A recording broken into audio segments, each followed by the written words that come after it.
السلام علیکم۔ ایک وظیفہ آپ کی نظر کرنے لگا ہوں، یہ خاص عمل ہے، آپ کے حوالے میں کرنے لگا ہوں۔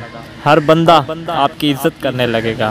جو وظیفہ بتانے جا رہا ہوں یہ ایک خاص عمل ہے، ہر بندہ آپ کی عزت کرے گا، مرد ہو یا عورت، لڑکا ہو یا لڑکی، بوڑھے جوان کوئی بھی ہو، حتیٰ کہ بچے بھی چاہتے ہیں کہ ان کی عزت ہو، ان کو عزت کی نظر سے دیکھا جائے۔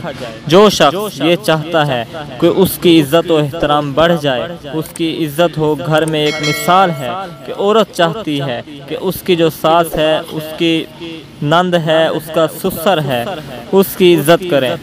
حتیٰ کہ کئی بار بچے بھی عزت نہیں کرتے، مرد ہوتے ہیں وہ چاہتے ہیں کہ ان کی عزت ہو، سسرال میں بھی، گھر میں کئی لوگ تو باہر لوگوں کا مذاق کا نشانہ بنتے ہیں۔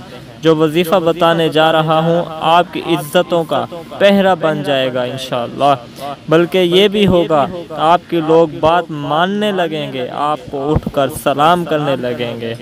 آپ اس وظیفے پر صحیح طرح عمل کر لیتے ہیں تو انشاءاللہ آپ اپنی آنکھوں سے دیکھو گے، جو لوگ آپ سے بات کرنا گوارا نہیں کرتے وہ لوگ آپ کی تعریف کرنے لگیں گے، وہ لوگ آپ کو ملنے کو ترسیں گے۔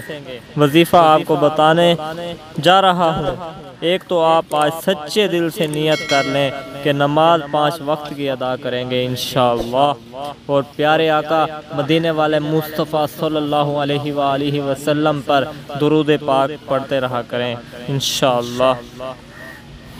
آپ نے ایک تسبیح پڑھنی ہے نماز فجر کے بعد، 100 مرتبہ سورہ فاتحہ پڑھنی ہے، اول و آخر 3 بار درود پاک پڑھنا ہے انشاءاللہ۔ اس تسبیح کی برکت سے آپ جہاں بھی جائیں گے آپ کی عزت ہوگی، اس کے علاوہ جو آپ کے مسائل ہوں گے وہ بھی حل ہوں گے انشاءاللہ۔